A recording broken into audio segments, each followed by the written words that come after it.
Okay, so I'm investigating this threshold thing, which I'm just trying to figure out why it's doing. Well, the issue I had before with the decoding, not being able to actually decode when it should have been able to decode. Now this is one of the probes I was using before, the same one of my SDS1202, which, as you can see, the probe compensation is not set for it. Okay, so I was using my pair of probes from my other scope, and I had that issue. When I put the correct probes on, which came with it, and did the compensation, it was fine. So I believe it's just ramping here at the transitions, which is causing the problem on the, because of the compensation being wrong. It's affecting the waveforms, and it was just outside the window what it could do. Now, this is the decode. Obviously, I've got it just on UART for now because it shows it well enough. I've got them both set on the same channel, but it doesn't really matter because the channel 2 is turned off. So the threshold here, with a 1 volt per division, is going up to 566, right, and down to 334. You can see the range in the waveform there. See a smaller range it is in that waveform. So really you can't set that high. If you've got a waveform which has got bad curving on the bottom edge here, and you've got a dual waveform where it's the timing is relative to each other. Let's say you got this clock and data, for example. You know, it could affect the timing between those pulses. So you see, I expect this to be able to go right across the whole waveform. Now if I change ranges, so it's going right to 566 millivolts there, 334 millivolts there. It's just on the outside of there, see? And that's it, that's the range. Actually, I'll just show you this. This is on times 10, and the probe is on times 10 as well, just to confirm that, okay? And what was I going to do? Decode millivolts. Now if I change the range, the volts division to 2 volts of division, 668, 1.13. The range has changed. You can see it's going further up the waveform and further below the waveform, just. 5 volts of division, the range has changed again. Right, you can see it's now at the top of the waveform. See, now it's going further down, further up. If we go even lower, 10 volts of division. Oh, sorry, 10 volts here, and 1.67. 2.83. Oh, did I go through it? Sorry, that's 10 volts here. Sorry, that was 5 volts. Let's do 10 volts here. Is, let's get the triggering back on. It's a bit small for this triggering, I think. Here we go.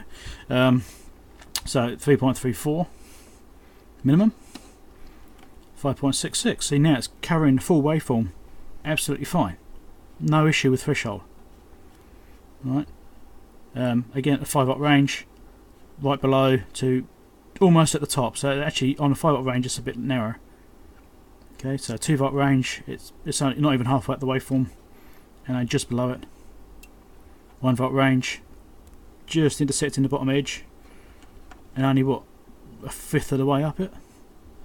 50 millivolt range.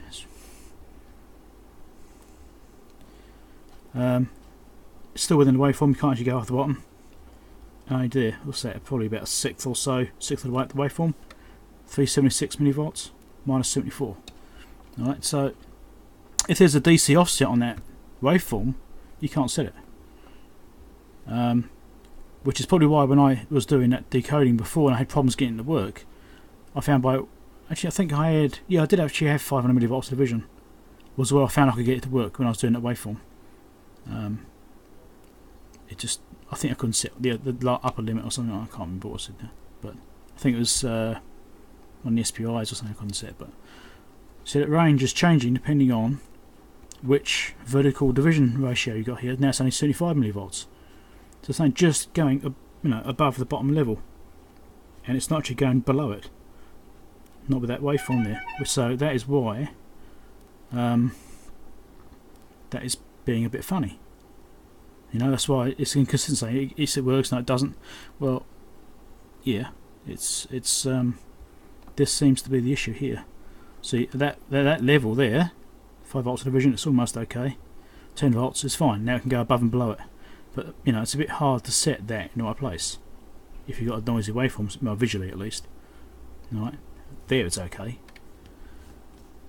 But that's what it looks like. So it should be able to go above and below the waveform at all levels, not just the high voltage. You know, you should, if you've got a 5 volt peak to peak, which is what you kind of expect on serial, maybe 3.3, you should be able to sweep the whole waveform. And in here it's only going to there. And if you've got noise on the bottom edge, or you've got a DC offset, you're not going to be able to set it, so you won't be able to get decoding to work. Okay, so I thought I'd explain it a bit better than me trying to put it in text. One thing I also queried, where are we? Saving recalls. Now if I do a save of a setup, oh, I haven't got a flash drive in. Anyway, plug it in. That will help.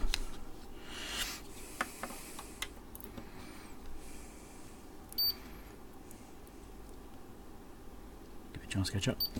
Alright, so I've got these setups in here. I saved one and I saved another one. I just used it to use the default names, because I was created a new one, didn't use default name. Now notice the difference in size here. The first one I did says 0 bytes, second one says 16.9 kilobytes. So it looks like that one here has either got an issue reading the data size, or there's some kind of corruption going on there when it's saving. So if I do another new one, again I'll leave it at default and we'll see what happens. Okay, so again it's created in the second one, that's fine, but the first one here looks wrong. So if I come down and let's delete all these, actually delete them all, and we'll start again. Okay, so come back out, setup, press to save, new, use the default name, save it. Okay, it's there, 16.91 kilobyte. Okay, we'll come back out, come back in, here you go, it's still there, 16.91 kilobytes. And if I do another save, again use the default name without changing the name, shows okay there, but this says E1, E1, E2. So this top level one here is a bit odd, because now it says 0 bytes. Do you see what I mean? I'm not quite sure what's going on there. There's maybe something to investigate. If you just use the default name as it comes up, because you expect it to add, you know, suffix a number on the end. But that one there seems to be corrupted now, or something wrong with it. So I might just try loading actually, and see what happens. See if it can load it or not. It says it did. Let's just change some settings. Let's do it again. So it might just be a nothing changed. Let's just change some other settings. Okay, alright, so it looks like it may actually not be loading it. Now it says it loads it. It looks like there's no data there, so it's not overwriting the existing data that's in memory for the configuration, and it just thinks it's done it, but actually it hasn't. That's what it looks like to me. So I load it again. As you saw, I've changed some settings, so it should be different when it loads. No, nothing. And if I choose a different one, yeah, that'll do. That worked. So it looks like when you do that default naming, it messes it up. So something else to possibly bring up as well is that that's got an issue. I didn't notice it when I was doing the videos, but I sort of skimmed over it and didn't mention it. I thought it was best as to put that through. So yeah, that's you know, it's just doing that. So if I delete them again, let's just repeat that again. Okay, come right back out, and then go back in again, save setup, press the save, nothing in there, do a new one with the default name, save it. Okay, that's there, that's fine. Let's change some settings. Okay, let's come back out, do a recall. See, it's got two there, but the E isn't E and E1, but I only save one setup. So for some reason there's that weirdness going on there. Right, you saw me delete the other ones, unless it's not really deleting it. So that's probably something that needs to be looked into. I don't think there's a way of formatting the flash drive, is there? No, and that's this option button doesn't do anything. In here, in this menu, it just nothing there. That's probably another thing to point out too. Again, it wasn't a video I did tap it and think, oh, nothing there, and carried on, moved on. I don't think anybody was saying, it might even edited that out, I'm not sure, don't remember. But yeah, so it's a little bit interesting there with that save and recall. So let's go back in there again. Now I've messed around with some other stuff. Recall, that's fine, nothing there. Save with the default name. New, default name. And that's created two, E and E1. So that, yeah, so that's one you have to watch out for, is that it's just maybe just ask them what the story is with this happening. There may be a reason for it which I don't know, but it doesn't look correct to me. Okay, right, that's enough of that.